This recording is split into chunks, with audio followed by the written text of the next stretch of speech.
fi mu nekk nii mënaguñu def bilan virus bi ak fi mu jëm li ñu mën a xool mooy conséquences yi ak naka lañ ko gérer ci Sénégal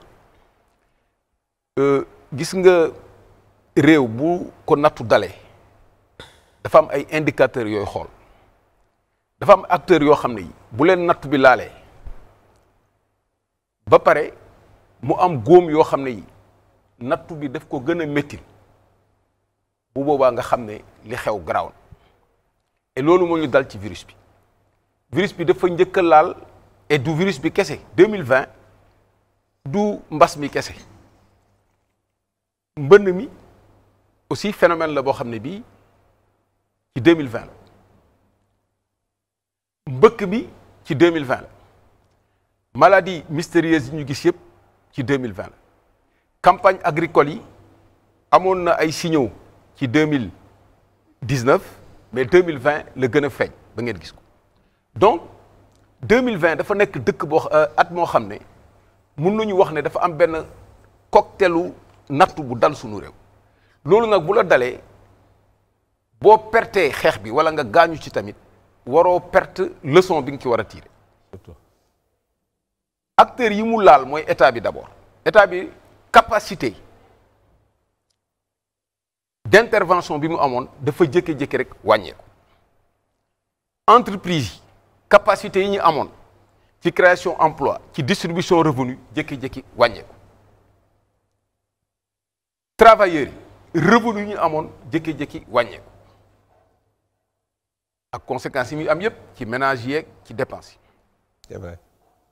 Les femmes nga xam ne ñoo yore kër yi di yéeg di wàcc bi ñu tëjee marché yi imaginer wuloo conséquences yi mu am ci vie wu famille yu bare mu jékki-jékki wàññeeku les jeunes yi nga xam ne seeni njaboot ñu ngi daw suba ak ngoon pour ñu jàng am na famille yoo xam ne li ñu dajale woon seen retraite yépp ñu ngi fexe seen doom réussir te amuñu ci garantie xale yi doon ut stage di wut fu ñu jàngee en attendant ñu jékki-jékki xale yi ne tëg donc ba dem ba dumóoyu réew mi ba commencé jël gaal gi kon acteurs yooyu juróomi acteurs yi nga xam ne ñoo yore kënu réew bu leen benn événement laalandoo ci benn at il faut se dire qu'il y a un gros problème léegi nag góom yi moom dafa delloo buuma ca boy góom bu njëkk bi mooy ndóol loo xam ne dafa yokk ndóol c'est évident li nga amoon amatoo ko donc li nga doon mun a lekk dootoo ko mun a lekk li nga doon mun a naan dootoo ko mun a nekk nga jógee fa ignorance éducation bi gis nga nu mu ndërmelo nga dem ci chômage n'en parlons pas ñi amoon liggéey kas néew am na façon liggéey yoo xam ne sax même bu dee chômage déguisé la daan na permettre nit ñi ñu dund ci nga jógee ci chômage bi dem ci insécurité ñi nga xam ne mënatuñu woon liggéey amuñu lu ñu liggéey dañuy transformer seen doole la ñuy am nga gis agression yi ni muy développé wu ba pare nag maladie nga gis ko ci foofu nag ngay apprécier état bi naka la réagir. foofu dañ ci ñëw si état bi ban posture la am depuis que feebar bi am mais du point de vue sanitaire maanaam médical président yow nan nga gisee nos structures sanitaires. loolu laa lay expliquer nii face à la maladie c'est-à-dire que soo xoolee comportement état bi par rapport ak gestion maladie bi. On peut dire que l'État s'en sort relativement bien parce que bette na et c'est la première fois que régime bi daal di fekkee situation bu mel nii mu war ko gérer jéem nañ ci génn avec beaucoup d'erreurs avec des comportements qui ont varié en dents de scie parfois ñu ne naka la ñuy gérer dépouilles mortelles yi parfois ñu ne telle décision parfois ils ont une communication catastrophique boo xam ne dafa gëmloo nit ñi ne il faut vivre avec le virus ils ont compris qu'il fallait pas. ba léegi lañu rek vivre avec le virus. oui donc il y a eu tellement d'erreurs de communication mais dans l'ensemble avec la résilience des services de santé avec les mesures qui ont été prises qui ont été très courageuses même si dans l'application il y a eu énormément d'erreurs mun nañ ci ñëw le moment venu au moment du bilan. On s'est rendu compte que l'État a fait face. Et li mu def face noonu combiné avec les éléments techniques du virus qu'on ne maîtrise pas dafa def une combinaison boo xam ne joxe na un résultat qui permet de dire que on a résisté. Mais le problème, il y a d'autres derrière.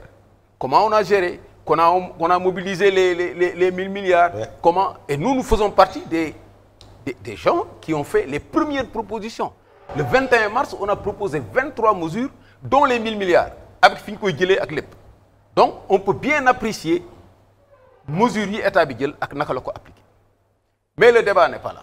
Le débat mooy en 2020, la principale leçon qu'il faut tirer, et foofu lay jeexale, c'est qu'on nous avait servi un discours tellement mielleux en 2019, en nous disant que le pays marchait bien, qu'on avait une croissance solide, inclusive, que la pauvreté était en train de reculer, que les jeunes, on était en train de leur créer des emplois, qu'on pouvait s'endetter encore parce qu'on n'avait pas atteint 70%, qu'on pouvait encore, le déficit qu'on avait, c'était correct, on avait fait des efforts pour arriver à 3%.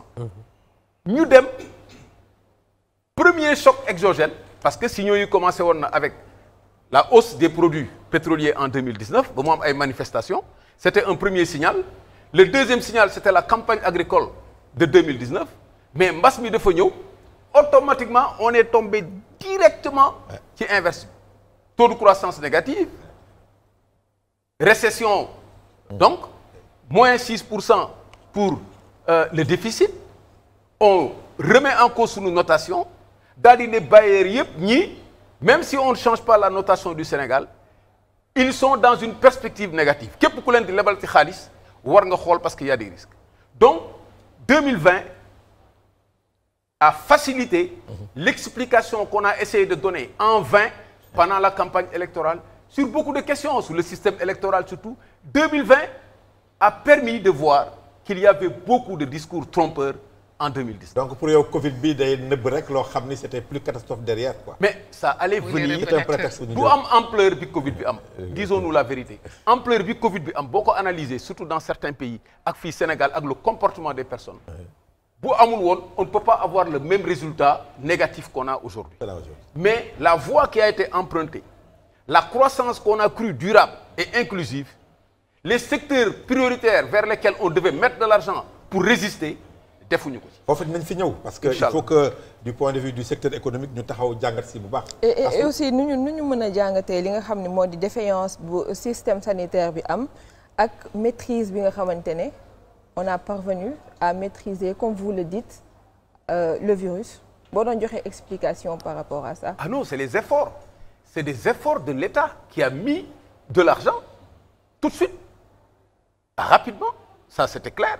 C'est les médecins à qui on a laissé le soin de déterminer la démarche à suivre parce qu'il y avait trop de débats. C'est un virus qu'on ne connaissait pas. Ils ont débattu, ils ont eu un staff qui s'est mobilisé matin et soir. Le personnel médical s'est mobilisé matin et soir. On a mis des centres supplémentaires pour accueillir. On a mis des centres en cas d'aggravation. Mais on est habitué au Sénégal à ça. C'est-à-dire que nous, donc, urgence, moment... Non, c'est une combinaison d'activités. Et puis, il y avait la panique de la population à un moment donné. Tout ça, ça a joué. Nous, on est habitué au Sénégal à avoir des crises. Il y a des situations qui ont été extrêmement compliquées et les États se sont mobilisés. On ne peut pas nier ça. Le problème, ce n'est pas ça. Le problème, c'est l'orientation qu'il faut prendre pour investir là où il faut, au bon moment, pour avoir la bonne résilience.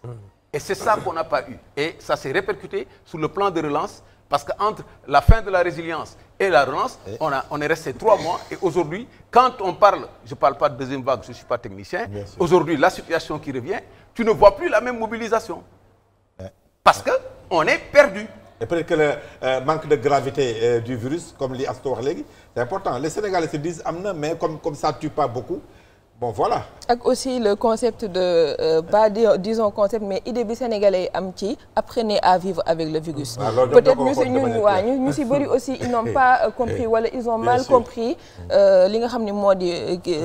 voilà, vivre, comment vivre déjà avec le virus. Il faut que Wolof vivre avec le virus. Voilà. Nous comprendre. On avance avec M. Bey.